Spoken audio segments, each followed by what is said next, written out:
iPad Air is Apple's thinnest full-size tablet ever, but does that equate to its best? T3's editor Luke Peters has been testing the iPad Air, and here's his review.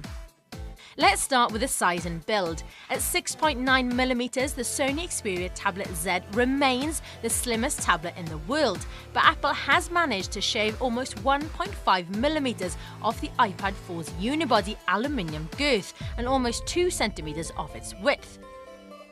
Boasting a 1 pound heft, currently the iPad Air takes the title of the planet's lightest full-size tablet. It looks like a scaled-up iPad mini, the reduced bezel centering your eyes on the screen and making the chassis almost slim enough to hold in one hand. Picking up the iPad Air and using it for prolonged periods is an improved experience, where before a case of numb arm might happen after 20 minutes use, we found ourselves reading and web surfing for much longer. In short, it's simply a nicer tablet to use, taking all the best bits of the flagship iPad and refining the physical experience. But there's more than aesthetics that make this upgrade so different. The addition of the A7 chip and M7 co-processor makes the iPad Air the most powerful iPad ever and brings it in line with the iPhone 5S's 64-bit architecture. The same can be said of the M7 Motion co-processor. However, compared to the iPad 4, the Air renders iMovie video on the fly much quicker and zips around iOS 7 without any suggestion of lag. iOS 7 seems to be Apple's most Marmite operating system yet, with some T3 readers complaining of intermittent crashes and slowdown on older devices. In our testing the iPad Air, we didn't experience any freezes or meltdowns, even during serious use and flitting between apps. The iPad Air also comes with some wireless improvements. MIMO antennas are now packed inside the chassis, while LTE bands compatibility has been expanded to cover pretty much all 4G frequencies in existence. Unlike the iPad mini Retina, there's no storage capacity bump. Models remain at 16, 32, 64 and 128 gig. The Retina display remains the same as the iPad 4, 9.7 inches, 3.1 million pixels with a pixel density of 264 ppi. Colours are deep and vibrant, contrast is rich and text is pin sharp. The thinner bezels draw your eyes to the screen more and everything feels just neater. Naturally, when holding the Air, your thumb will be closer to the display, possibly pressing it, so Apple has integrated an algorithm that rejects digits if it deems them are resting on the screen. It's clever and works in practice. Now onto the omissions. One feature we thought would be a dead cert was Touch ID. Why Apple neglected to integrate this new tech isn't clear. As a flagship tablet that almost mimics a flagship iPhone for features, we're a little bit frustrated not to see it. Not angry, just disappointed. On the flip side, the iPad Air comes with iWork and iLife for iOS, completely free. All Apple's apps have been built from the ground up for new devices, and it shows, with more powerful editing tools taking advantage of the hardware bump and everything feeling a lot slicker.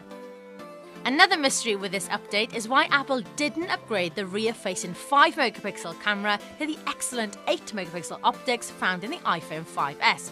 It was pretty much the best thing about the 5S upgrade. You can now capture an HDR, 1080p video recording remains, and because of the A7 chip, can now benefit from a 3x zoom and automatic video stabilization. Mercifully, the front-facing camera has been upgraded to FaceTime HD, which is excellent. Apple quotes 10 hours of web surfing, video watching and music listening on one charge, with 9 hours web surfing on a mobile data network. In our testing, we found it didn't quite stretch this far in any situation, but mimicked that of the iPad 4, around 7 hours web surfing and 8 hours movies. To achieve the latter, you'll need the brightness set to around 75% and all wireless connectivity switched off. We did notice an improvement in standby, hardly any drain after a couple of days, which we assume is helped by a combination of the M7 co-processor switching high-energy functions off as soon as it detects the lack of use, and the more efficient A7 chip. Pitching the iPad Air against its competitors is quite easy. It's the best looking, premium and app-happy tablet on the market. The cosmetic design changes are an unequivocal improvement, and the weight reduction prove a genuine benefit for everyday use.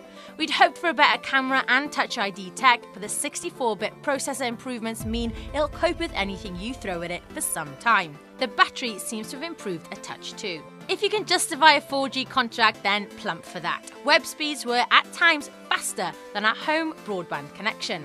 The 33 free apps, many of which used to cost a few quid and now includes Pages, Numbers and Keynote, is also a welcome addition.